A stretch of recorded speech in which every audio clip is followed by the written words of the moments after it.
Great news for you. Adrian Wojnarowski is reporting that the Lakers have agreed to a deal to acquire Washington Wizards forward Rui Hachimura. That's in exchange for Kendrick Nunn and 3 second-round picks. Hachimura was the 9th overall pick out of Gonzaga, remember, in the 2019 NBA draft.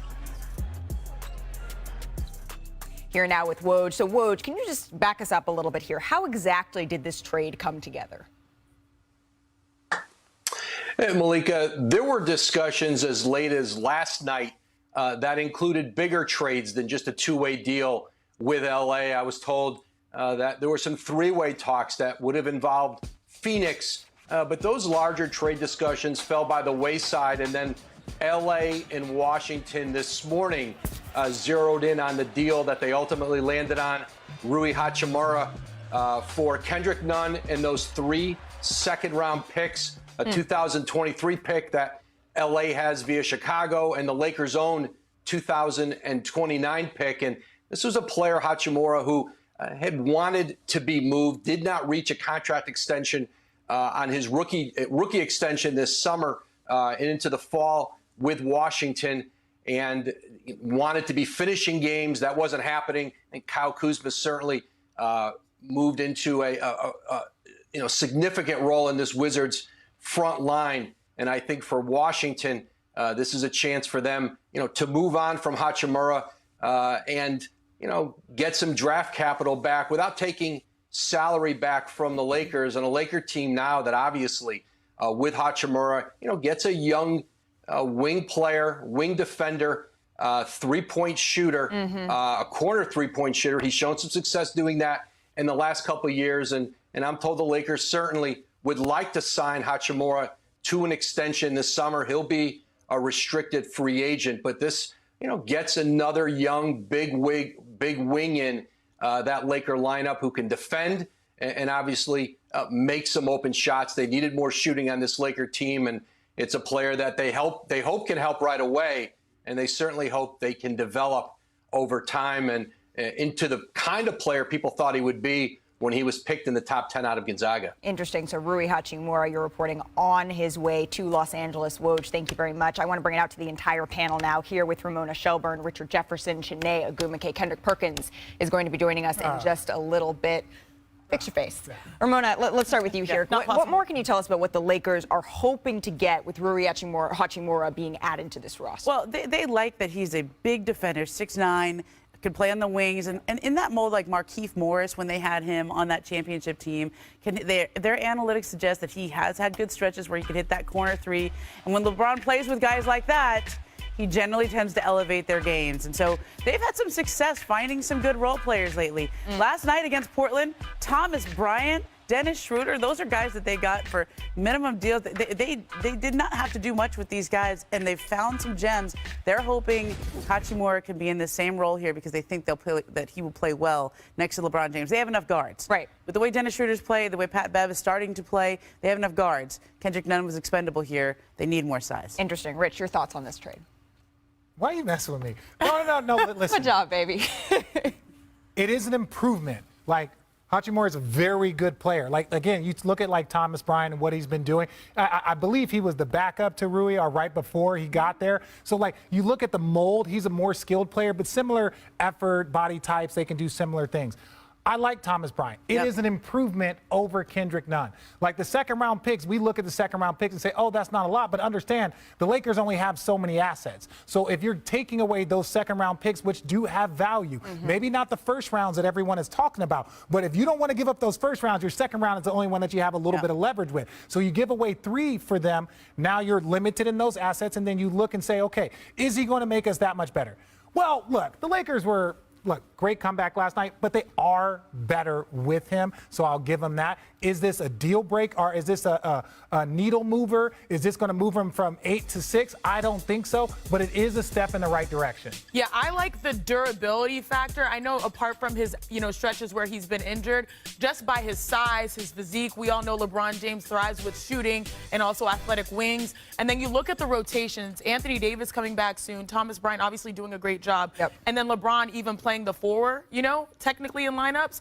You insert him where maybe you're worried about AD's durability moving forward, but then now you have someone that can sort of split the minutes, can guard some bigs, can get out, stretch the floor, knock down a shot, because we all know the number one necessity to play great alongside LeBron James is being able to stretch the defense out so LeBron can get to the rim and do what he does best. LeBron will hit some jumpers, but he really wants to get to the paint. So I think this is one of those things where it's sneaky good because it's not like you're making huge risks with those second-round picks, and he's checking all the boxes necessary to, build at least us. They're not like a championship roster, but at least they're like more of a stable, contending roster if they're going to try to make the playoffs. Contending or what? Meaning, if you're going to try to have stability and become a contender for the playoffs, I'm not talking about champienships. You need to have a foundation contender for the playoffs. Thank Okay, yeah. you. Yeah, this Contender helps them be a contender for the playoffs. Because for the how old is play-in. he? Like, what, 23, 24 years old? Yeah.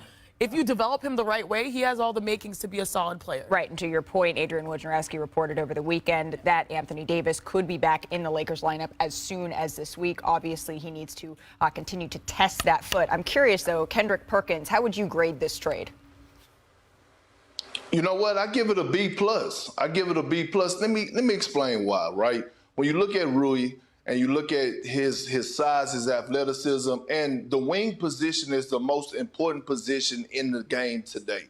And so you have this young man who, I'm not knocking the Wizards organization, but they didn't have a LeBron James. And I'm not talking about a LeBron James on the floor. I'm talking about off the floor. So now this young fella could learn how to take care of his body. He had one of the greatest, if not the greatest, to ever play the game of basketball that he could communicate with, learn from, how to work on his body, how to work on his game, how to be a true professional. So it's good for the Lakers short term, and it's great for the Lakers long term, because now you have this young piece that you could mold and go into and develop him, and so it's great. Yeah, that's a heck of a stat that's on the screen right now. Well, also, let's give a compliment to Russell Westbrook. Thank you, They are plus 50 yes. with him on the floor since that, and he's been playing outstanding. I know he took a lot of heat, so these are us vocally saying that he's been doing a great job since the absence of Anthony Davis. That being said, and the only thing I'll say, the number one issue for the Lakers were shooting. Now this is a big that can shoot a little bit more than, let's say, like a Thomas Bryant. Agreed. So this is an improvement. But their number one need, they don't even play the same position. I'm just saying they play like the power forward, small forward role. Hybrid, they play the hybrid position, right? So the number one need was shooting. And I still don't think they addressed it. They're better in that position, but not from a 32 to a 42. They still have that gaping hole that they need to address. Sure, but at the end of the day, it's relatively low stakes. They needed a big wing defender, and Rui could potentially fill that role. This kind of culminates, though. This has been a big, eventful couple of days for the Los Angeles Lakers. In case you guys missed it, they had a gutsy win last night. Let's head to Moda Center. Speaking of this one, Dame Lillard was the story of the first half. I mean, watch this. Dame goes, gets it to go, starts jawing a little bit back and forth with Patrick Beverley here. Surprise. Their conversation extends. And Rich, after this little, what do we call this? A kerfuffle? This is when the run started. This is when the kerfuffle started. This is when the kerfuffle started, and then the Blazers went on a 38-1 run to end the half. So this is the point in the night where I'm like, cool, I had dinner reservations. What was the run again? What was the run? 38-1. Okay. Time to go. Dinner reservations. 31 to 8. 31 to 8. 31 to 8. There we go. I was ready to go to my dinner reservation, and then the LeBron show. Well, it was so impressive watching LeBron go to work. I was watching this game, and I was like, wait a second. Are they down? Because I was also watching the Warriors game. I was jumping back and forth, maybe a little bit of football, who knows? But the fourth quarter comes, and you're like, okay, the Lakers are on a run. But that run never stopped. Very similar to the Trailblazers running that first half. Bryant hitting threes. I know. 5 from 3. And then LeBron backing down his man down low. Chiney gets it to go. Look, that's where he wants to go, and that's why, adding a Rui is going to be important to be able to make sure he can keep doing this. But look at that, the effort. Okay. Oof. I was speaking to Thomas Bryant a couple of days ago. He actually told me that Russell Westbrook has been a big part of his success, who's pushed him to run the floor. And then Patrick Beverley, I think he's saying his watch is broken. He stole his clock. He stole his watch. I'm sorry. Now, Dave, Game I'm not time. going to disrespect you. Let's take a listen to LeBron James after the game. One or two ways you can either go out and you can just lay down and get ready for the next game, or you can see what can happen in the third quarter and make a game of it. And, for us as competitors and our team and our makeup this year, we're not a lay-down team. It's just not the makeup of our club. So we came out and and show the makeup of our club in the third quarter, give ourselves a chance going into the fourth, and turn it into a few possession game, into a couple possession game. Then one possession game was able to take the lead. I believe on was that Thomas 3 on the left wing. Finally took the lead. Yep. Yeah. So after that we just started trying to get some stops and keep building our lead up. From 1 to 3 to 5 or whatever the case may be, all the way up into 7 at one point.